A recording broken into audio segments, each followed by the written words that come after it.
ಮೂರನೇ ಪ್ರಶ್ನೆ, ಒಂದು ಶಂಕುವಿನ ವಕ್ರ ಮೇಲ್ಮೈ ವಿಸ್ತೀರ್ಣವು 308 ಸೆಂಟಿಮೀಟರ್ ಸ್ಕ್ವೇರ್ ಮತ್ತು ಅದರ ಓರೆ ಎತ್ತರವು 14 ಸೆಂಟಿಮೀಟರ್. ಆದರೆ ಶಂಕುವಿನ ಪಾದದ ತ್ರಿಜ್ಯ ನಂಬರ್ 1, ನಂಬರ್ 2 ಪೂರ್ಣ ಮೇಲ್ಮೈ ವಿಸ್ತೀರ್ಣವನ್ನು ಕಂಡುಹಿಡಿಯಿರಿ ಅಂತ ಹೇಳಿದ್ದಾರೆ. ಪಾದದ ತ್ರಿಜ್ಯ, ಪೂರ್ಣ ಮೇಲ್ಮೈ ವಿಸ್ತೀರ್ಣವನ್ನು ಕಂಡುಹಿಡಬೇಕು. ದತ್ತ ಏನೇನು ಕೊಟ್ಟಿದ್ದಾರೆ ಅದನ್ನು ಮೊದಲು ನಾವು ಬರ್ಕೊಳ್ಬೇಕಾಗ್ತದೆ. ದತ್ತ ಏನೇನಿದೆ? ಪಾರ್ಶ್ವ ಮೇಲ್ಮೈ ವಿಸ್ತೀರ್ಣ ಇದೆ. ಪಾರ್ಶ್ವ ಅಂದ್ರೂ ಒಂದೇ, ವಕ್ರ ಮೇಲ್ಮೈ ವಿಸ್ತೀರ್ಣ ಅಂದ್ರೂ ಕೂಡ ಒಂದೇ. ಹಾಗಾಗಿ ಶಂಕುವಿನ ಪಾರ್ಶ್ವ ಮೇಲ್ಮೈ ವಿಸ್ತೀರ್ಣ ಅಥವಾ ವಕ್ರ ಮೇಲ್ಮೈ ವಿಸ್ತೀರ್ಣ is equal to 308 centimetre square. ಮತ್ತೆ ಓರೆ ಎತ್ತರ L is equal to 14 centimetre. ದತ್ತ ಕೊಟ್ಟರು. ಏನೇನು ಕೇಳ್ತಾ ಇದ್ದಾರೆ? ತ್ರಿಜ್ಯ, ಪಾದದ ತ್ರಿಜ್ಯ ಆರ್ ಇಸ್ ಈಕ್ವಲ್ ಟು ಪ್ರಶ್ನಾರ್ಥಕ ಚಿಹ್ನೆ. ಮತ್ತೇನು ಕೇಳ್ತಾ ಇದ್ದಾರೆ? ಇನ್ನೊಂದು ಶಂಕುವಿನ ಪೂರ್ಣ ಮೇಲ್ಮೈ ವಿಸ್ತೀರ್ಣ. ಶಂಕುವಿನ ಪೂರ್ಣ ಮೇಲ್ಮೈ ವಿಸ್ತೀರ್ಣ is equal to question mark ಅಂತ ಕೇಳ್ತಾ ಇದ್ದಾರೆ. ಸರಿನಾ? ಹಾಗಾಗಿ ಇಲ್ಲಿ ಮೊದಲು ನಾವು ಬೆಲೆಗಳನ್ನ ಹಾಕ್ಕೊಂತ ಹೋಗಬೇಕಾಗ್ತದೆ. ನಮಗೆ ತಿಳಿದಂತೆ ಒಂದು ಸೂತ್ರವನ್ನು ಬರೋಣಂತೆ. ನಮಗೆ ತಿಳಿದಂತೆ ಸೂತ್ರ ಏನಪ್ಪ ಅಂತಂದರೆ, ಶಂಕುವಿನ ವಕ್ರ ಮೇಲ್ಮೈ ವಿಸ್ತೀರ್ಣ is equal to pi R l is equal to ಎಷ್ಟು ಕೊಟ್ಟಿದ್ದಾರೆ ಅವರು? 308 ಸೆಂಟಿಮೀಟರ್ ಸ್ಕ್ವಯರ್. ಪೈನ ಬೆಲೆ ಏನೂ ಕೊಟ್ಟಿಲ್ಲ ಅಂತಂದರೆ 22/7 ಅಂತ ತಗೊಳ್ಳೋಣ. ಪೈ ಬದಲಾಗಿ ಏನು ಬರೀರಿ? 22/7. ರೇಡಿಯಸ್ ತ್ರಿಜ್ಯ ನಮಗೆ ಗೊತ್ತಿಲ್ಲ, ಹೆಂಗದ ಹಂಗ ಬರೀರಿ. ಎಲ್ ಅಂತಂದ್ರೆ ಏನಿದೆ? 14 ಸೆಂಟಿಮೀಟರ್ ಇದೆ. Is equal to 308 centimetre square ಅಂತ ಆಯಿತು. 7 ಒಂದಲ್ಲೇ 7, 7 ಎರಡಲ್ಲೇ 14, 22 ಎರಡಲೇ 44 ಗುಂಡ್ಲೆ R, 44 R is equal to 308 ಅಂತ ಆಯಿತು. ಗುಣಾಕಾರ 44 ಈ ಕಡೆ ಬಂದಾಗ ಭಾಗಾಕಾರ ಆರ್ ಇಸ್ ಈಕ್ವಲ್ ಟು 308 ಭಾಗ್ಲೆ 44. 11 ಮಗ್ಗಿಯೊಳಗೆ ಹೋಗುತ್ತೆ ನೋಡ್ರಿ. 11 ನಾಲ್ಕಲೇ 44, 11 ಎರಡಲೇ 22, 8 ಉಳಿತು 88, 11 ಎಂಟ್ಲೇ 88, 4 ಒಂದಲೇ 4, 4 7ಲೇ 28. R is equal to 7 centimetre ಅಂತ ಆಯಿತು. ಅಂದರೆ ಪಾದದ ತ್ರಿಜ್ಯ ಸಿಕ್ತು. ಶಂಕುವಿನ ಪಾದದ ತ್ರಿಜ್ಯ ಸಿಕ್ತು. ನಂತರ ಏನು ಮಾಡ್ಬೇಕು ನಾವೀಗ? ಶಂಕುವಿನ ಪೂರ್ಣ ಮೇಲ್ಮೈ ವಿಸ್ತೀರ್ಣ, ಅದರ ಸೂತ್ರವನ್ನು ನಾನು ಇಲ್ಲಿ ಬರಿತೀನಿ ನೋಡಿ. ಶಂಕುವಿನ ಪೂರ್ಣ ಮೇಲ್ಮೈ ವಿಸ್ತೀರ್ಣ, ಶಂಕುವಿನ ಪೂರ್ಣ ಮೇಲ್ಮೈ ವಿಸ್ತೀರ್ಣ ಇಸ್ ಈಕ್ವಲ್ ಟು ಸೂತ್ರ pi r in bracket r plus l ಅಂಥೇಳಿ. ಪೈನ ಬೆಲೆ 22/7. ಆರ್ ತ್ರಿಜ್ಯ ಎಷ್ಟು ಬಂದಿದೆ? ಅದು ಕೂಡ 7 ಸೆಂಟಿಮೀಟರ್ ಬಂದಿದೆ. ಆರ್ 7 ಪ್ಲಸ್ ಎಲ್ ಅಂತಂದರೆ 14, 7 7 cancel, 22 in bracket 14 plus 7 21. This is equal to 21 ಎರಡಲೇ 42ಕ್ಕೆ 2 ಕೈಲ ಬತ್ತು 4, 21 ಎರಡಲೇ 42, 42 4 46 ಸೆಂಟಿಮೀಟರ್ ಸ್ಕ್ವಯರ್ ಅಂತ ಬಂತು. ಇದು ಶಂಕುವಿನ ಪೂರ್ಣ ಮೇಲ್ಮೈ ವಿಸ್ತೀರ್ಣ. ಪಾರ್ಶ್ವ ಮೇಲ್ಮೈ ವಿಸ್ತೀರ್ಣ 308 ಸೆಂಟಿಮೀಟರ್ ಸ್ಕ್ವಯರ್, ಪೂರ್ಣ ಮೇಲ್ಮೈ ವಿಸ್ತೀರ್ಣ 462 ಸೆಂಟಿಮೀಟರ್ ಸ್ಕ್ವಯರ್ ಅಂಥೇಳಿ. ಈ ಥರ ನಾವು ವಕ್ರ ಮೇಲ್ಮೈ ಕೊಟ್ಟಾಗ ತ್ರಿಜ್ಯ ಕಂಡುಹಿಡಿದು ಪೂರ್ಣ ಮೇಲ್ಮೈ ವಿಸ್ತೀರ್ಣವನ್ನು ನಾವು ಮಾಡಬೇಕಾಗ್ತದೆ. ಮುಂದಿನ ಪ್ರಶ್ನೆ, 4ನೆಯ ಪ್ರಶ್ನೆ. ಪ್ರಶ್ನೆ ಬಂದ್ಬಿಟ್ಟು, ಒಂದು ಶಂಕುವಿನಾಕಾರದ ಡೇರೆಯ ಎತ್ತರ 10 ಮೀಟರ್ ಮತ್ತು ಅದರ ಪಾದದ ತ್ರಿಜ್ಯವು 24 ಮೀಟರ್ ಆಗಿದೆ. ಹಾಗಾದರೆ ಡೇರೆಯ ಓರೆ ಎತ್ತರವನ್ನು ಕಂಡುಹಿಡಬೇಕಂತೆ. 1 ಮೀಟರ್ ಸ್ಕ್ವಯರ್ ಕ್ಯಾನ್ವಾಸ್ ಬಟ್ಟೆಯ ಬೆಲೆ 70 ರೂಪಾಯಿ ಇದೆ. ಹಾಗಾದರೆ ಡೇರೆಯನ್ನು ಮಾಡಲು ಬೇಕಾದ ಒಟ್ಟು ಕ್ಯಾನ್ವಾಸ್ ಬಟ್ಟೆಯ ಬೆಲೆಯನ್ನು ಕೂಡ ನಾವು ಕಂಡುಹಿಡಬೇಕಂತೆ. ದತ್ತ ಏನೇನಿದೆ ನೋಡ್ಕೊತ ಹೋಗೋಣಂತೆ. ಮೊದಲನೇದಾಗಿ ಡೇರೆಯ ಎತ್ತರ ಕೊಟ್ಟಿದ್ದಾರೆ.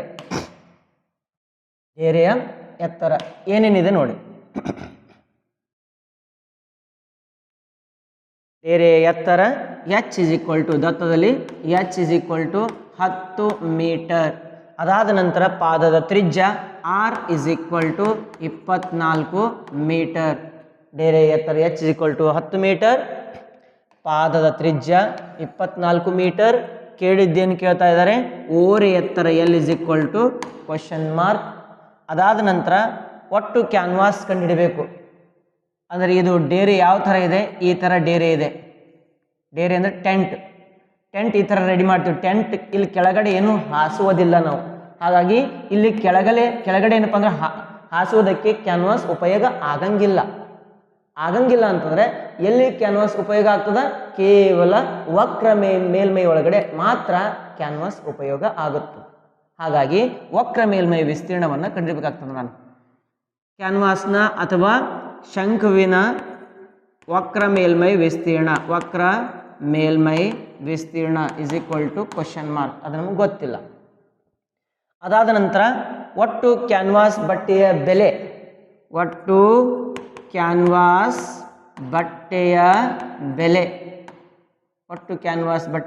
Is equal to question mark. ಇಷ್ಟು ನಮಗೆ ದತ್ತ ಗೊತ್ತಾಯಿತು. ಇದರಿಂದ ನಾವು ಲೆಕ್ಕಗಳನ್ನು ಮಾಡ್ಕೊತ ಹೋಗಬೇಕಾಗ್ತದೆ. ನಮಗೆ ತಿಳಿದಂತೆ ಓರೆ ಎತ್ತರ L is equal to under root of H square plus R square. This is equal to under root of ಎಚ್ನ ಬೆಲೆ ಎಷ್ಟಿದೆ, 10 ಇದೆ. 10 whole square plus 24 whole square. This is equal to under root of 10 10 100 plus 24 24 576 under root of 676 ಬಂತು. Root 676 ನಮಗೆ ಇಲ್ಲಿ ಬೆಲೆ ಗೊತ್ತಾಯಿತು. Root 676 ಅಂದರೆ 26 26 676. ಹಾಗಾಗಿ l is equal to 26 metre ಅಂತ ಬರಿತೀವಿ. ಯಾಕಂದರೆ 676 ವರ್ಗ ಮೂಲ 26. ಇಲ್ಲಿ ಎಲ್ ನಮಗೆ ಸಿಕ್ತು. ಈಗೇನು ಮಾಡ್ಬೇಕು ನಾವು, CSA ಕರ್ವ್ಡ್ ಸರ್ಫೇಸ್ ಏರಿಯಾ, ಪಾರ್ಶ್ವ ಮೇಲ್ಮೈ ವಿಸ್ತೀರ್ಣ ಅಥವಾ ಲ್ಯಾಟ್ರಲ್ ಸರ್ಫೇಸ್ ಏರಿಯಾವನ್ನು ಕಂಡುಹಿಡಿಬೇಕಾಗ್ತದೆ. ಶಂಕುವಿನ ಪಾರ್ಶ್ವ ಮೇಲ್ಮೈ ವಿಸ್ತೀರ್ಣ ಇಸ್ ಈಕ್ವಲ್ ಟು ಒಟ್ಟು ಕ್ಯಾನ್ವಾಸ್ ಇಸ್ ಈಕ್ವಲ್ ಟು ಶಂಕುವಿನ ಪಾರ್ಶ್ವ ಮೇಲ್ಮೈ ವಿಸ್ತೀರ್ಣ. ಶಂಕುವಿನ ಪಾರ್ಶ್ವ ಮೇಲ್ಮೈ ವಿಸ್ತೀರ್ಣ ಸೂತ್ರ πr/l. ಸರ್ ಒಂದು ಕಡೆ ಪಾರ್ಶ್ವ ಅಂತೀರ, ಒಂದು ಕಡೆ ವಕ್ರ ಅಂತೀರ, ಎರಡೂ ಒಂದೇ.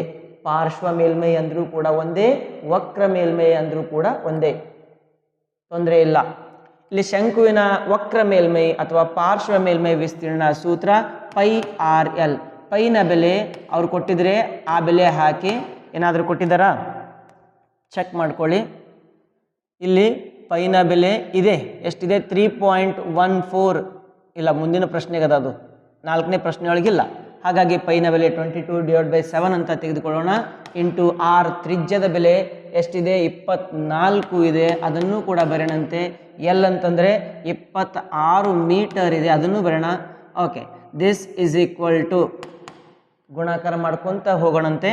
22 4 88 ಕೈಲ ಬಂತು 8, 22 2 44 52 into 26 whole divided by 7. This is equal to 26 8 25 ಇತ್ತಂದ್ರೆ 25 8 ಏನಾಗ್ತಿತ್ತು, 200 ಆಗ್ತಿತ್ತು. 26 ಇದೆ, 208 ಆಗ್ತದೆ. 26 8 208, ಇಲ್ಲಿ 20 22 52 72 2 7 7 26 5 25 ಇತ್ತಂದ್ರೆ 125ಕ್ಕೆ ಒಂದು 5 ಕೂಡಿಸಿ 130 137 137 ಭಾಗಾಕಾರ 7 ಅಂತ ಆಯಿತು. ಇದೇನಿದು ಮೀಟರ್ ಸ್ಕ್ವೇರ್. ಒಟ್ಟು ಕ್ಯಾನ್ವಾಸ್ ಉದ್ದ ಅಥವಾ ಉದ್ದ ಅನ್ನೋಕ್ಕಿಂತ ವಿಸ್ತೀರ್ಣ, ಒಟ್ಟು ಕ್ಯಾನ್ವಾಸ್ನ ವಿಸ್ತೀರ್ಣ ಬಂತು. ಈಗ ನಾವೇನು ಮಾಡಬೇಕು, ಆ ಕ್ಯಾನ್ವಾಸ್ನ ಬೆಲೆ ಕಂಡುಹಿಡಬೇಕಲ್ಲ, ಕಾಸ್ಟ್ ಆಫ್ ಕ್ಯಾನ್ವಾಸ್. ಒಟ್ಟು ಕ್ಯಾನ್ವಾಸ್ನ ಬೆಲೆ, ಒಟ್ಟು ಕ್ಯಾನ್ವಾಸ್ನ ಬೆಲೆ ಇಸ್ ಈಕ್ವಲ್ ಟು ಗೊತ್ತಿಲ್ಲ. ಹಾಗಾಗಿ 1 ಮೀಟರ್ ಸ್ಕ್ವೇರ್ ಕ್ಯಾನ್ವಾಸ್ನ ಬೆಲೆ ಎಷ್ಟಿದೆ ಅದನ್ನು ಬರೆಯಣಂತೆ. 1 ಮೀಟರ್ ಸ್ಕ್ವೇರ್ ಕ್ಯಾನ್ವಾಸ್ನ ಬೆಲೆ 70 ರೂಪಾಯಿಗಳು. ಹಾಗಿದ್ರೆ ನಮ್ಮ ಹತ್ರ ಎಷ್ಟು ಮೀಟರ್ ಸ್ಕ್ವೇರ್ ಇದೆ? 1 3 7 2 8 ಭಾಗಲೆ 7 ಮೀಟರ್ ಸ್ಕ್ವೇರ್ ಕ್ಯಾನ್ವಾಸ್ನ ಬೆಲೆ ಇಸ್ ಈಕ್ವಲ್ ಟು ಓರಿ ಗುಣಾಕಾರ ಮಾಡೋಣಂತೆ. 1 3 7 2 8 ಭಾಗಾಕಾರ 7 into 70. 7 1 7 7 10 70. This is equal to ಮತ್ತೆ ಗುಣಾಕಾರ ಮಾಡಿ 1 3 7 2 8 0 ರೂಪಾಯಿಗಳು. ಇಷ್ಟು ರೂಪಾಯಿ ಖರ್ಚಾಗ್ತದೆ. ಅಂದರೆ 1,37,280 ರೂಪಾಯಿಗಳು ಹಣ ಖರ್ಚು ಆಗುತ್ತದೆ ಅಂತ ನಾವು ಹೇಳ್ಬೋದು. ಇದು 4ನೆಯ ಪ್ರಶ್ನೆ ಆಯಿತು. 5ನೆಯ ಪ್ರಶ್ನೆಯನ್ನು ನೋಡೋಣಂತೆ. 5ನೇ ಪ್ರಶ್ನೆಯೊಳಗಡೆ ಏನು ಕೊಟ್ಟಿದ್ದಾರೆ? 8 ಮೀಟರ್ ಪಾದದ ತ್ರಿಜ್ಯ ಮತ್ತು 8 ಮೀಟರ್ ಎತ್ತರ ಮತ್ತು ಪಾದದ ತ್ರಿಜ್ಯ 6 ಮೀಟರ್ ಇರುವ ಶಂಕುವಿನಾಕಾರದ ಡೇರೆಯನ್ನು ಮಾಡಲು ಬೇಕಾದ 3 ಮೀಟರ್ ಅಗಲದ ಟಾರ್ಪಲಿನ್ನ ಉದ್ದ ಎಷ್ಟು ಇರಬೇಕು? ಡೇರೆಯ ಅಂಚನ್ನು ಹೊಲಿಯಲು ಮತ್ತು ಕತ್ತರಿಸಿದಾಗ ವ್ಯರ್ಥವಾಗುವುದರಿಂದ 20 ಸೆಂಟಿಮೀಟರ್ ಹೆಚ್ಚುವರಿ ಟಾರ್ಪಲಿನ್ ಬೇಕಾಗಿದೆ ಎಂದು ನಾವು ಏನು ಮಾಡೋಣ ಅಂತಂದರೆ ಊಹಿಸೋಣ, ಕಲ್ಪಿಸೋಣ. ಹಾಗಿದ್ದಾಗ ನಮಗೆ ಏನೇನು ಬರ್ತದೆ ನೋಡ್ಕೊತ ಹೋಗೋಣಂತೆ. ಇಲ್ಲಿ ನೋಡಿ, ಎತ್ತರ 8 ಮೀಟರ್ ಮತ್ತು ಪಾದದ ತ್ರಿಜ್ಯ 6 ಮೀಟರ್ ಇರುವ ಒಂದು ಶಂಕುವಿನಾಕಾರದ ಡೇರೆ. ಅಂದರೆ ಮೊದಲು ಒಂದು ಶಂಕುವನ್ನು ತೆಗೆದುಕೊಳ್ಳೋಣ. ಶಂಕುವಿನಾಕಾರದ ಡೇರೆ ಇದೆ. ಇದರ ಎತ್ತರ h is equal to 8 metre ಅಂತ ಆಯಿತು. ತ್ರಿಜ್ಯ r is equal to 6 metre ಅಂತ ಆಯಿತು. ಡೇರೆಯನ್ನು ಮಾಡಲು ಏನು ಮಾಡ್ಬೇಕಂತ?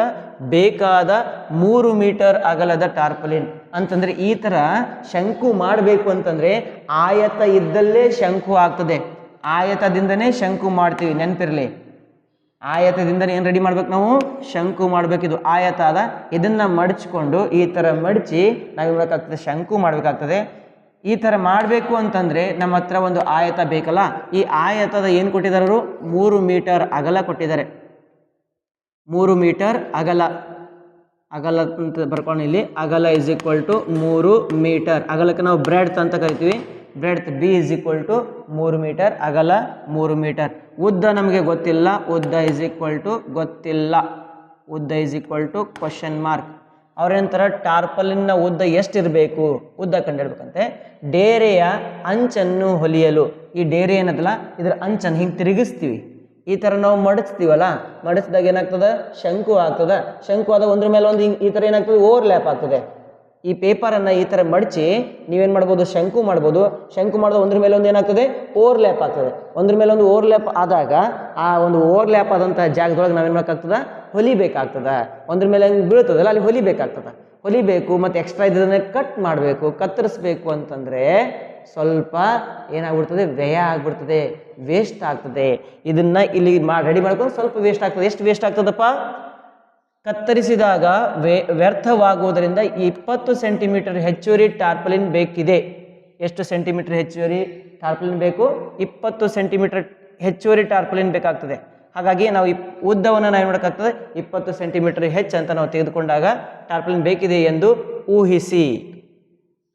ಆ ರೀತಿ ಹೆಚ್ಚುವರಿ ಟಾರ್ಪಲಿನ್ ಅಂತ ಬರೋಣ ಅಂತೇಳಿ. ಹೆಚ್ಚುವರಿ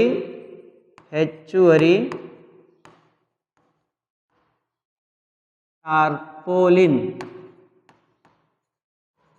ಇಸ್ ಈಕ್ವಲ್ ಟು 20 ಸೆಂಟಿಮೀಟರ್. ಹೆಚ್ಚುವರಿ ಟಾರ್ಪೋಲಿನ್ ಇಸ್ ಈಕ್ವಲ್ ಟು 20 ಸೆಂಟಿಮೀಟರ್ ಬೇಕಿದೆ. ಪೈನ ಬೆಲೆಯನ್ನು ಕೊಡಕಟ್ಟಿದ್ದಾರೆ ಅವರು. ಪೈನ ಬೆಲೆ ಎಷ್ಟು ತಗೊಂತೀರಾ? 3.14 ಅಂತ ತೆಗೆದುಕೊಳ್ಳಿ ಅಂತ ಹೇಳಿದ್ದಾರೆ ಅವರು. ಮೊದಲು ನಾವು ಓರೆ ಎತ್ತರವನ್ನು ಕಂಡುಹಿಡಿಯೋಣಂತೆ. ಇದರ ಶಂಕುವಿನಾಕಾರದ ಡೇರೆ ಏನಿದೆಯಲ್ಲ, ಇದರ ವಕ್ರ ಮೇಲ್ಮೈ ಇದೆಯ ವಿಸ್ತೀರ್ಣ ಇದರ ವಿಸ್ತೀರ್ಣಕ್ಕೆ ಸಮನಾಗಿರ್ತದೆ. ವಕ್ರ ಮೇಲ್ಮೈಯ ವಿಸ್ತೀರ್ಣವು ಇದರ ವಿಸ್ತೀರ್ಣಕ್ಕೆ ಸಮನಾಗಿರುತ್ತದೆ. ಆದರೆ ಇದನ್ನು ರೆಡಿ ಮಾಡಬೇಕು ಅಂತಂದರೆ ಇದನ್ನು ಉಪಯೋಗ ಮಾಡಿದ್ದಾರೆ. ಬಟ್ ಇದು ಇದ್ದಷ್ಟೇ ವಿಸ್ತೀರ್ಣ ಇಲ್ಲಿ ಇಲ್ಲ. ಯಾಕಂದ್ರೆ ಸ್ವಲ್ಪ ಕಟ್ ಮಾಡಿದ್ದಾರೆ. ಎಷ್ಟು ಕಟ್ ಮಾಡಿದ್ದಾರೆ? 20 ಸೆಂಟಿಮೀಟರ್ನಷ್ಟು ಕಟ್ ಮಾಡಿದ್ದಾರೆ ಇದರ ಉದ್ದವನ್ನು. ಈ ಥರ ಮಡಿಸಿದಾಗ ಎಕ್ಸ್ಟ್ರಾ ಕಟ್ ಮಾಡಿದ್ದಾರೆ, ಅಂದರೆ ಇದು 20 ಸೆಂಟಿಮೀಟರಷ್ಟು ಕಡಿಮೆ ಇದೆ ಇದರದ್ದು. ಅರ್ಥ ಆಯ್ತಾ? ಇದು ಕಡಿಮೆ, ಇದು ಹೆಚ್ಚು. ಏನು? ವಿಸ್ತೀರ್ಣ. ಇದರ ವಿಸ್ತೀರ್ಣ ಕಡಿಮೆ, ಇದರ ವಿಸ್ತೀರ್ಣ ಹೆಚ್ಚು. ಏಕೆಂತಂದರೆ ಇದನ್ನ ರೆಡಿ ಮಾಡೋದಕ್ಕಿಂತ ಮುಂಚೆ, ರೆಡಿ ಮಾಡೋದಕ್ಕಿಂತ ಮುಂಚೆ ಆಯತವಾಗಿತ್ತು. ರೆಡಿ ಮಾಡಿದ ನಂತರ 20 ಸೆಂಟಿಮೀಟರಷ್ಟು ನಾವು ವೇಸ್ಟ್ ಮಾಡಿಬಿಟ್ವಿ. ಆ ವೇಸ್ಟನ್ನು ಕೂಡ ನಾವೇನು ಮಾಡಬೇಕಾಗ್ತದೆ? ಇಲ್ಲಿ ನೋಡ್ಕೊಳ್ಬೇಕಾಗ್ತದೆ. ಅಂತಂದರೆ ಇಲ್ಲಿ ಶಂಕುವಿನಾಕಾರದ ಡೇರೆಯ ವಕ್ರ ಮೇಲ್ಮೈ ವಿಸ್ತೀರ್ಣ ಇಸ್ ಈಕ್ವಲ್ ಟು ಆಯತದ ವಿಸ್ತೀರ್ಣ. ಆದರೆ ಉದ್ದ ಏನು ಮಾಡಬೇಕಾಗ್ತದೆ? ನಾನೀಗ ಉದ್ದ ಇಸ್ ಈಕ್ವಲ್ ಟು ಉದ್ದ ಮೈನಸ್ 20 ಸೆಂಟಿಮೀಟರ್ ಏನಿದಲ್ಲ ಇದನ್ನು ಮೀಟ್ರ್ ಮಾಡೋಣಂತೆ. ಯಾಕಂದರೆ ಎಲ್ಲ ಮೀಟ್ರ್ ಇದಾವಲ್ಲ, ಇದನ್ನು ಮೀಟ್ರ್ ಮಾಡೋಣಂತೆ. ಡಿವೈಡೆಡ್ ಬೈ 100 ಮಾಡ್ಕೊಂಡ್ರೆ ಅಂತ ತಿಳ್ಕೊಡ್ರಿ, ಇದು ಮೀಟ್ರ್ ಆಗ್ಬಿಡ್ತದೆ. 0 ಕ್ಯಾನ್ಸಲ್, 0.2 ಮೀಟ್ರ್ ಆಯಿತು. 0.2 ಮೀಟ್ರ್ ಏನಿದು? ವ್ಯಯವಾಗಿದ್ದು, ಖರ್ಚಾಗಿದ್ದು, ವೇಸ್ಟ್ ಆಗಿದ್ದು. ಹಾಗಾಗಿ ಉದ್ದದಲ್ಲಿ ಇದನ್ನು ಮಾಡ್ತೀನಿ, ನಾನು ಮೈನಸ್ ಮಾಡ್ತೀನಿ 0.2 ಮೀಟರ್. ಅರ್ಥ ಆಯ್ತಾ? ಇದನ್ನು ಮಡಿಸಿದಾಗ ಎಲ್ಲ ಓಕೆ, ಲಾಸ್ಟ್ ಸ್ವಲ್ಪ ಉಳ್ದೈತಿ ಇಷ್ಟು ಅಂಚು, ಇದನ್ನು ಕಟ್ ಮಾಡಿ ತೆಗೆದುಬಿಟ್ಟಿದ್ದಾರೆ ಅವರು. ಇದನ್ನು ಕಟ್ ಮಾಡಿ ತೆಗೆದಾಗ ಮಾತ್ರ ಏನಾಗ್ಬಿಡ್ತದೆ? ಶಂಕು ಆಗ್ತದೆ. ಇಲ್ಲಾಂತ ಒಂದು ಮ್ಯಾಗ ಓವರ್ಲ್ಯಾಪ್ ಮಾಡಿದರೆ, ಕತ್ತರಿಸಿದಾಗ ಮತ್ತು ಓವರ್ಲ್ಯಾಪ್ ಮಾಡಿ ಹೊಲಿದಾಗ. ಅರ್ಥ ಆಯ್ತಾ? ಹಾಗಾಗಿ 0.2 ಮೀಟರ್ ಏನಾಗ್ತದೆ? ಉದ್ದದೊಳಗಡೆ ಈ ಹೆಚ್ಚುವರಿ ಉದ್ದವನ್ನು ಅಥವಾ ಹೆಚ್ಚುವರಿ ವೇಸ್ಟೇಜನ್ನು ಮೈನಸ್ ಮಾಡಬೇಕಾಗ್ತದೆ. ಉದ್ದ ಇಸ್ ಈಕ್ವಲ್ ಟು ಉದ್ದ ಮೈನಸ್ 0.2 ಮೀಟರ್ ಅಂತ ನಾನು ತಗೊತೀನಿ. ಅರ್ಥ ಆಯ್ತಾ? ಇದನ್ನು ಯಾಕೆ ತಗೊಂಡು ಅಂತ ಗೊತ್ತಾಯಿತು? ಉದ್ದ ಮೈನಸ್ 0.2 ಮೀಟರ್. ಈಗ ಮೊದಲೇದಾಗಿ ಶಂಕುವಿನ ಪಾರ್ಶ್ವ ಮೇಲ್ಮೈ ವಿಸ್ತೀರ್ಣವನ್ನು ಕಂಡುಹಿಡಿಯಕ್ಕಿಂತ ಮುಂಚೆ ಓರೆ ಎತ್ತರ, ಶಂಕುವಿನ ಓರೆ ಎತ್ತರ ಇಸ್ ಈಕ್ವಲ್ ಟು ಏನಂತ ತೊಗೊತೀರಾ? ಎಲ್ ಅಂತ ತೊಗೊಳಂತೆ. ಎಲ್ ಬೇಕಾದ್ರೆ ಬಿ ತೆಗೆದುಬಿಡ್ರಿ. ಎಲ್ ಸ್ಮಾಲ್ ಲೆಟ್ರ್, ಒಂದು ವೇಳೆ ಇಲ್ಲೂ ಎಲ್ ತೊಗೊಂಡ್ರೆ ಇದು ಕ್ಯಾಪಿಟಲ್ ಲೆಟರ್ ತೊಗೊಂಡ್ಬಿಡ್ರಿ. ಶಂಕುವಿನ ಓರೆ ಎತ್ತರ small letter l is equal to under root of h² plus r². Under root of h² ಅಂತಂದರೆ r² ಅಂದರೆ 6². Under root of 8 64 plus 6 36. Under root of 100. Root 100 ಅಂದರೆ 10 100. ಹಾಗಾಗಿ 10 ಮೀಟರ್ ಅಂತ ಆಯಿತು. ಇದು ಓರೆ ಎತ್ತರ 10 ಮೀಟರ್ ಸಿಕ್ತು. ಈಗ ಆಯತದ ವಿಸ್ತೀರ್ಣ ಇಸ್ ಈಕ್ವಲ್ ಟು ಶಂಕುವಿನ ಪಾರ್ಶ್ವ ಮೇಲ್ಮೈ ವಿಸ್ತೀರ್ಣ. ಇಲ್ಲಿ ಬರಿತೀನಿ ನೋಡ್ರಿ, ಆಯತದ ವಿಸ್ತೀರ್ಣ. ಇಲ್ಲ ಒಂದು ಕೆಲಸ ಮಾಡಂತ ಇದನ್ನು ಸರಿಸೋಣ, ಈ ಕಡೆ ಸರಿಸ್ತೀನಿ, ನೋಡ್ಕೊಳ್ರಿ. ಈಗೇನು ಮಾಡಬೇಕು? ಆಯತದ ವಿಸ್ತೀರ್ಣ ಇಸ್ ಈಕ್ವಲ್ ಟು, ಆಯತದ ವಿಸ್ತೀರ್ಣ ಇಸ್ ಈಕ್ವಲ್ ಟು ಶಂಕುವಿನ ವಕ್ರ ಮೇಲ್ಮೈ ವಿಸ್ತೀರ್ಣ. ಸರ್ ಈಕ್ವಲ್ ಟು ಹೆಂಗಾಗ್ತದೆ ರೀ? ಸ್ವಲ್ಪ ಕಟ್ ಮಾಡಿದಾರಲ್ರಿ ಸರ್, ಕಟ್ ಮಾಡಿದಿಲ್ಲ, ಮೈನಸ್ ಮಾಡ್ಕೊಂಡಿದ್ದೀನಿ ನೋಡ್ರಿ ಸರ್. ಅರ್ಥ ಆಯ್ತಾ? ಓಕೆ. ಆಯತದ ವಿಸ್ತೀರ್ಣ ಸೂತ್ರ ಏನ್ರಿ? ಉದ್ದ ಗುಂಡ್ಲೆ ಅಗಲ ಇಸ್ ಈಕ್ವಲ್ ಟು πr(l) ಅಂತ ನಾವು ಬರಿತೀವಿ. ಓಕೆ. ಉದ್ದ ಎಷ್ಟಿದೆ ಗೊತ್ತಿಲ್ಲ ಸರ್, ಬಟ್ ಉದ್ದವನ್ನು ನಾವು ಚೇಂಜ್ ಮಾಡ್ಕೊಂಡಿದ್ದೀವಿ. ಏನಂತ? ಉದ್ದ ಮೈನಸ್ 0.2 ಅಂತ ತಗೊಂಡಿದ್ದೀವಿ. ಇಂಟು ಅಗಲ ಎಷ್ಟಿದೆ? ಅಗಲ 3 ಇದೆ, 3 ಬರೆಯೋಣ. ಪೈನ ಬೆಲೆ 3.14 ಬರೆಯೋಣ. ಆರ್ ತ್ರಿಜ್ಯ ಎಷ್ಟಿದೆ ನೋಡಿ?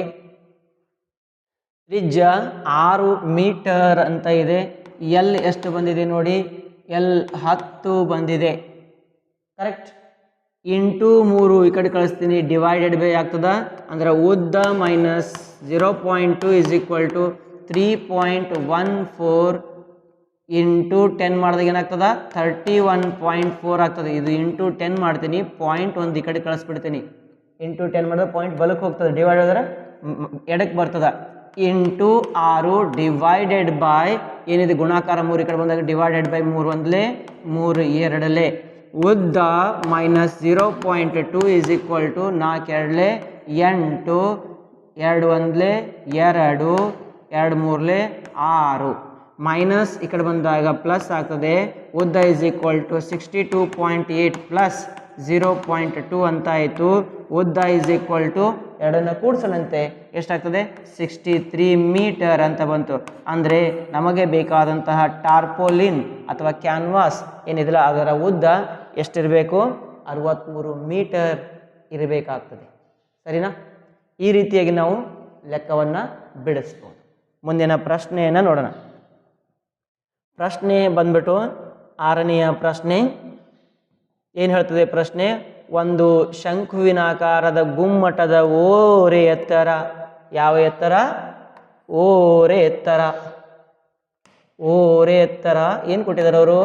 ಮತ್ತು ಪಾದದ ವ್ಯಾಸವು ಕ್ರಮವಾಗಿ 25 ಮೀಟರ್ ಮತ್ತು 14 ಮೀಟರ್ಗಳಿವೆ. ಪ್ರತಿ 100 ಮೀಟರ್ ಸ್ಕ್ವೇರಿಗೆ 210 ರೂಪಾಯಿಯಂತೆ ಅದರ ವಕ್ರ ಮೇಲ್ಮೈಗೆ ಸುಣ್ಣ ಬಳೆಯಲು ಆಗುವ ವೆಚ್ಚವನ್ನು ಕಂಡುಹಿಡಿಯಿರಿ. ಗುಮ್ಮಟಾಕಾರ ಇದೆ. ಯಾವ ಆಕಾರ ಇದೆ ಗುಮ್ಮಟ? ಗುಮ್ಮಟ ಯಾವ ಆಕಾರ ಇದೆ ರೀ? ಅದು ಶಂಕುವಿನ ಆಕಾರದ ಗುಮ್ಮಟ ಇದೆ. ಇದರ ಮೇಲೆ ಏನು ಹಚ್ಚಬೇಕು? ಸುಣ್ಣ ಬಳಿಬೇಕು. ಸುಣ್ಣ ಬಳಿಯಬೇಕು. ಸುಣ್ಣ ಬಳಿಯುವಾಗ ಅಥವಾ ಬಳಿಯುವ ಭಾಗ ಇಸ್ ಈಕ್ವಲ್ ಟು ಶಂಕುವಿನ ವಕ್ರ ಮೇಲ್ಮೈ ವಿಸ್ತೀರ್ಣ. ಕರೆಕ್ಟ್. ದತ್ತ ಏನೇನು ಕೊಟ್ಟಿದ್ದಾರೆ ನೋಡ್ಕೊಂತ ಹೋಗೋಣಂತೆ.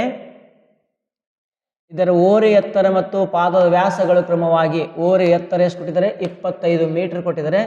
ಓರೆ ಎತ್ತರ ಅಂತಂದ್ರೆ l is equal to 25 metre ಅಂತ ಬರ್ಕೊಳ್ರಿ. ಮತ್ತು 14 ಮೀಟರ್ ಏನಿದು? ಪಾದದ ವ್ಯಾಸವು 14 ಮೀಟರ್. ಪಾದದ ವ್ಯಾಸ D is equal to 14 metre ತಗೊಂತೀನಿ. ತ್ರಿಜ್ಯ R is equal to 7 metre ಅಂತ ತೆಗೆದುಕೊಳ್ಳೋಣ. ಕರೆಕ್ಟ್. ಆಮೇಲೆ 100 ಮೀಟರ್ ಸ್ಕ್ವೇರ್ಗೆ ಎಷ್ಟು ರೂಪಾಯಿ ಖರ್ಚಪ್ಪ? 100 ಮೀಟರ್ ಸ್ಕ್ವೇರಿಗೆ 210 ರೂಪಾಯಿ ಖರ್ಚು. ಹಾಗಿದ್ರೆ ಒಟ್ಟು ಖರ್ಚು ಎಷ್ಟು? ಒಟ್ಟು ಖರ್ಚು is equal to question mark. ಒಟ್ಟು ಖರ್ಚು is equal to question mark. ಇಷ್ಟು ನಾವು ದತ್ತ ಮೊದಲು ಬರ್ಕೊಂಡ್ಬಿಡ್ಬೇಕು. ದತ್ತ ಅಂತ ಬರೆದು ಅದಾದ ನಂತರ ನಾವು ಲೆಕ್ಕ ಮಾಡ್ಕೊತ ಹೋಗಬೇಕಾಗ್ತದೆ. ನಮಗೆ ತಿಳಿದಂತೆ ಸೂತ್ರ ಗೊತ್ತಿದೆ. ನಮಗೆ ತಿಳಿದಂತೆ ಏನು ಸೂತ್ರ? ಶಂಕುವಿನ ವಕ್ರ ಮೇಲ್ಮೈ ವಿಸ್ತೀರ್ಣ is equal to pi R l. ಇಲ್ಲಿ ಪೈನ ಬೆಲೆ ಏನೂ ಕೊಟ್ಟಿಲ್ಲ ಅಂತಂದರೆ ಏನು ತಗೋಬೇಕಾಗ್ತದೆ ನಾನು? 22 ಡಿವೈಡೆಡ್ ಬೈ 7. ಆರ್ ತ್ರಿಜ್ಯ 7 ಇಂಟು ಎಲ್ 25. 7 7 ಕ್ಯಾನ್ಸಲ್. 25 2 50ಕ್ಕೆ 0, 5ಕ್ಕೆ 5, 50ಕ್ಕೆ 50, ಮತ್ತೊಂದು 5 ಕೂಡಿಸ್ರಿ 550 ಮೀಟರ್ ಸ್ಕ್ವೇರ್ ಅಂತ ಬಂತು. ಈಗ 100 ಮೀಟರ್ ಸ್ಕ್ವೇರಿಗೆ ಎಷ್ಟು ಖರ್ಚಾಗ್ತದೆ ಅಂತಂದ್ರೆ ಅವರು 100 ಮೀಟರ್ ಸ್ಕ್ವೇರ್ಗೆ ಎಷ್ಟಪ್ಪ? ಇಸ್ ಈಕ್ವಲ್ ಟು ರೂಪಾಯಿ 210 ಖರ್ಚು. ನಮ್ಮ ಹತ್ರ 550 ಮೀಟರ್ ಸ್ಕ್ವೇರಿಗೆ ಎಷ್ಟು ಖರ್ಚು? ಓರೆ ಗುಣಾಕಾರ ಮಾಡಿ 550 ಗುಂಡ್ಲೆ 210 ಭಾಗಲೆ 100 ಅಂತ ಬರೋಣ. ಇದು ಕ್ಯಾನ್ಸಲ್, ಇದು ಕ್ಯಾನ್ಸಲ್. 21 5 105, 10ಕ್ಕೆ 10, 21 5 105, 105 ಒಂದು 10 115, 1155, 1155 ರೂಪಾಯಿಗಳು ಖರ್ಚಾಗ್ತದೆ. ಏನು ಹಚ್ಚೋದಕ್ಕೆ? ಕೇವಲ ಸುಣ್ಣ ಬಳಿಯುವುದಕ್ಕೆ. ಯಾವುದರ ಮೇಲೆ? ಗೋರಿಯ ಮೇಲೆ. ಅರ್ಥ ಆಯ್ತಾ? ಗೋರಿಯ ಮೇಲೆ ಸುಣ್ಣ ಬಡಿಬೇಕಂತೆ. ಮುಂದಿನ ಪ್ರಶ್ನೆಯನ್ನು ನೋಡೋಣ. 7ನೆಯ ಪ್ರಶ್ನೆ. ಒಬ್ಬ ವಿದೂಷಕನ ಟೋಪಿಯು ನೇರ ವೃತ್ತಪಾದದ ಶಂಕುವಿನ ಆಕಾರದಲ್ಲಿ ಇದೆ. ಅದರ ಪಾದದ ತ್ರಿಜ್ಯ 7 ಸೆಂಟಿಮೀಟರ್ ಮತ್ತು ಎತ್ತರವು 24 ಸೆಂಟಿಮೀಟರ್. ಆದರೆ ಅಂತಹ 10 ಟೋಪಿಗಳನ್ನು ತಯಾರಿಸಲು ಬೇಕಾದ ಹಾಳೆಯ ವಿಸ್ತೀರ್ಣವನ್ನು ಕಂಡುಹಿಡಿಯಿರಿ. ಬೇಕಾದ ಯಾವುದರ ವಿಸ್ತೀರ್ಣ ಕಂಡುಹಿಡಬೇಕು? ಹಾಳೆಯ ವಿಸ್ತೀರ್ಣ ಕಂಡುಹಿಡಬೇಕು. ಒಂದು ಶಂಕುವಿನ ಆಕಾರದ ವಕ್ರ ಮೇಲ್ಮೈ ಕಂಡುಹಿಡೋಣಂತೆ. ದತ್ತ ಏನು ಕೊಟ್ಟಿದ್ದಾರೆ ಅವರು? ಅದರ ಪಾದದ ತ್ರಿಜ್ಯ 7 centimetre. R is equal to 7 centimetre. ಆಮೇಲೆ ಎತ್ತರ H is equal to 24 centimetre. ಓರೆ ಎತ್ತರ L is equal to question mark. ಟೋಪಿಗಳ ಸಂಖ್ಯೆ ಎನ್ ಇಸ್ ಈಕ್ವಲ್ ಟು 10. ನಮಗೆ ತಿಳಿದಂತೆ ಏನು ಗೊತ್ತಿದೆ? ನಮಗೆ ಎಲ್ ಕಂಡುಹಿಡಿಯೋದು. ಇಲ್ಲಿ ಬರೀ ಎತ್ತರ ಕೊಟ್ಟಿದ್ದಾರೆ ಅವರು, ಓರೆ ಎತ್ತರ ಅಂತ ಕೊಟ್ಟಿಲ್ಲ. ಹಾಗಾಗಿ ಎತ್ತರ ಕೊಟ್ಟಿದ್ದಾರೆ ಅಂತಂದರೆ L is equal to under root of H square plus R square under root of 24 square plus 7 square under root of 576 plus 49 under root of 625 L is equal to 25 625. So ಎಲ್ನ ಬೆಲೆ ಸಿಕ್ತು. ಒಂದು ಟೋಪಿಯ ವಕ್ರ ಮೇಲ್ಮೈ ವಿಸ್ತೀರ್ಣ is equal to pi R L. ಪೈನ ಬೆಲೆ 22/7, ಆರ್ನ ಬೆಲೆ 7, ಎಲ್ನ ಬೆಲೆ 25. 7 7 ಕ್ಯಾನ್ಸಲ್, ಆಗಲೇ ಗುಣಾಕಾರ ಮಾಡಿದ್ದೀವಿ. 550 ಸೆಂಟಿಮೀಟರ್ ಸ್ಕ್ವಯರ್ ಒಂದು ಟೋಪಿ ಬೇಕಾಗಿದೆ. ಈಗ ನಮ್ಮ ಹತ್ರ ಎಷ್ಟು ಟೋಪಿಗಳಿದ್ದಾವೆ? 10 ಟೋಪಿಗಳಿದ್ದಾವೆ.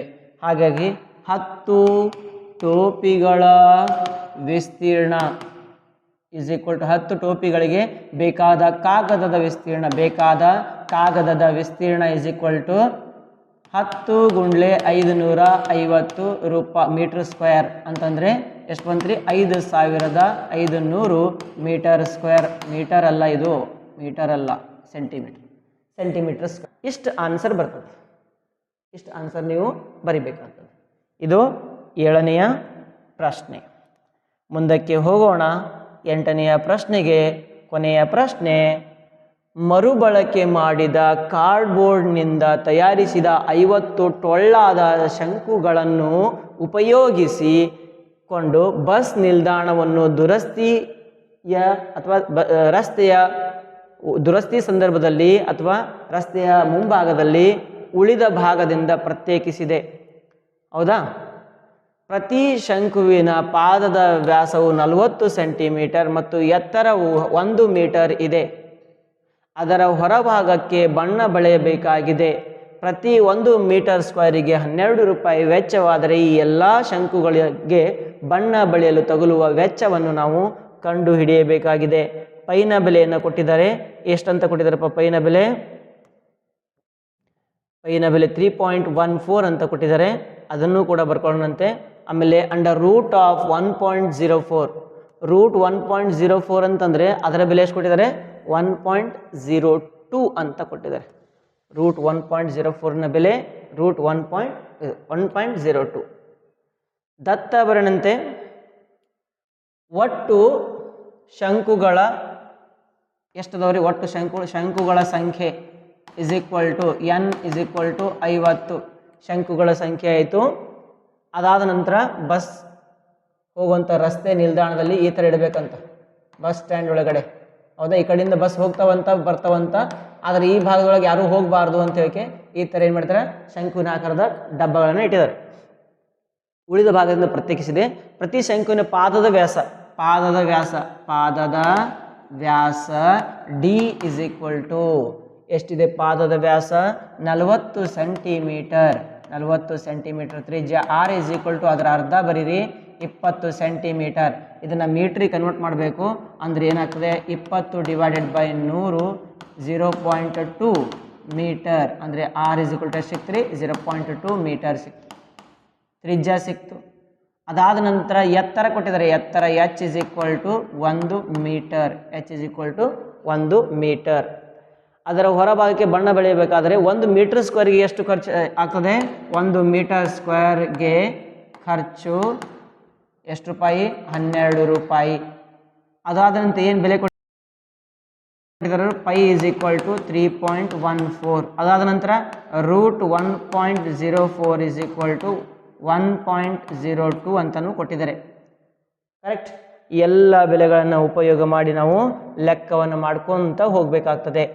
ಮೊದಲನೇದಾಗಿ ನಮಗೆ ತಿಳಿದಂತೆ ಏನು ತಿಳಿದೈತೆ ನಮ್ಗೆ?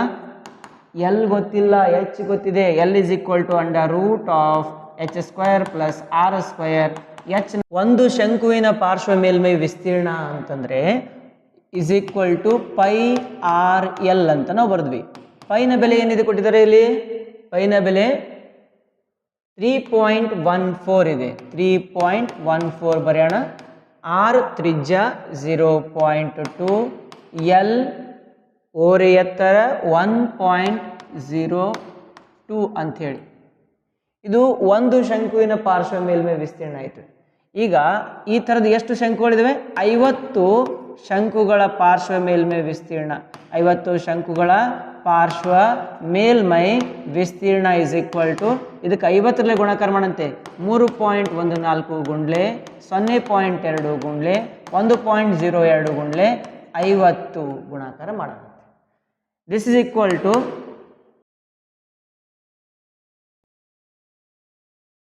52 100. ಅದಾದಂಥ ಒಂದು ಬಿಟ್ಟು ಬಿಂದು ಇದೆಯಾ? ಒಂದು ಬಿಟ್ಟು ಬಿಂದು ಕೊಡೋಣ. 10 ಆಯಿತು ಇಂಟು 1.02 ಇಂಟು 3.14. ಈಗ 10 ಗುಂಡ್ಲೆ 3.14 ಮಾಡೋಣಂತೆ. 10 ಗುಂಡ್ಲೆ 3.1 ಗಂಟೆ ಒಂದು ಪಾಯಿಂಟ್ ಈ ಕಡೆ ಬಂದುಬಿಡ್ತದೆ. ಎಷ್ಟು ಬಂತು? 31.4 ಇಂಟು 1.02. ಈಗ ಪಾಯಿಂಟ್ ಇಲ್ಲ ಅಂತ ತಿಳ್ಕೊಂಬಿಡ್ರಿ. ಪಾಯಿಂಟ್ ಇಲ್ಲ ಅಂತ ತಿಳ್ಕೊಂಡು, ಇದು ಪಾಯಿಂಟ್ ಆಗ್ಬೇಕು 0 ಅದಲ್ರಿ ಸರ್, ಬಿಟ್ಟಾಕ್ರಿ ಅದನ್ನು. ಬರೀ 10 ಅಂತ ಅಷ್ಟೇ ತೊಗೊಳ್ರಿ, 10 ಅಂತ ಅಷ್ಟೇ ತೊಗೊಳ್ರಿ. 102 4 408 ಕೈಲ ಬಂತು 40. 102 ಒಂದಲೇ 102 ಒಂದು 40 142. 102 ಮೂರಲೇ 306 306 310 320 320. ಈಗ ಎಷ್ಟು ಬಿಟ್ಟು ಬಿಂದು ಕೊಡಬೇಕು? ಪಾಯಿಂಟ್ ಆಗ್ಬೇಕು 2 ನಂಬರ್, ಪಾಯಿಂಟ್ ಆಗ್ಬೇಕು 1 ನಂಬರ್, ಪಾಯಿಂಟ್ ಆದಂಥ 3 ನಂಬರ್. ಎಷ್ಟು ಬಂತು answer? 32.028 metre square. Metre square. ಇಷ್ಟು ಮೀಟರ್ ಸ್ಕ್ವೇರ್ ಏನು ಬೇಕಾಗ್ತದೆ? ವಿಸ್ತೀರ್ಣ ಬೇಕಾಯ್ತು. ಇದಕ್ಕೆ ನಾವು ಬಣ್ಣ ಬಳಿಬೇಕಲ್ಲ. ಬಣ್ಣ ಬಳಿಬೇಕಂದ್ರೆ 1 ಮೀಟರ್ ಸ್ಕ್ವೇರ್ಗೆ ಎಷ್ಟು ರೂಪಾಯಿ ಇದೆ? 12 ರೂಪಾಯಿ ಇದೆ. 1 ಮೀಟರ್ ಸ್ಕ್ವಯರ್ಗೆ ಖರ್ಚು 12 ರೂಪಾಯಿ ಖರ್ಚು. ಹಾಗಿದ್ರೆ ನಮ್ಮ ಹತ್ರ ಎಷ್ಟಿದೆ? 32.028 metre square is equal to, ಗುಣಾಕಾರ ಮಾಡೋಕೆ 32.028 ಇಂಟು 12. 12 ಎಂಟ್ಲೆ 96 6 9 9 12 24 33 3 3 3 0 0 3 3 12 24 4 2 2 12 3 36 12 38. 3 ಬಿಟ್ಟು ಬಿಂದು ಎಷ್ಟು ರೂಪಾಯಿಗಳು ಅಂತಂದರೆ 384.336 ರೂಪಾಯಿಗಳು ಖರ್ಚಾಗ್ತವೆ ಅಂತ ನಾವು ಹೇಳ್ಬೋದು. ಇದು 1ನೇ ಅಭ್ಯಾಸದ ಪ್ರಶ್ನೆಯ ಲೆಕ್ಕಗಳು ಆದವು. ಈಗ ಮುಂದಿನ ಅಭ್ಯಾಸದ ಪ್ರಶ್ನೆಯ ಲೆಕ್ಕಗಳನ್ನು ನಾವು ಮುಂದಿನ ವಿಡಿಯೋದಲ್ಲಿ ನೋಡ್ಕೊಂತ ಹೋಗೋಣಂತೆ. ಈ ವಿಡಿಯೋ ನಿಮಗೆ ಚೆನ್ನಾಗಿ ಅನಿಸಿದರೆ ಲೈಕ್, ಶೇರ್, ಸಬ್ಸ್ಕ್ರೈಬ್ ಮಾಡೋದನ್ನು ಮರಿಬೇಡ್ರಿ. ಧನ್ಯವಾದಗಳು.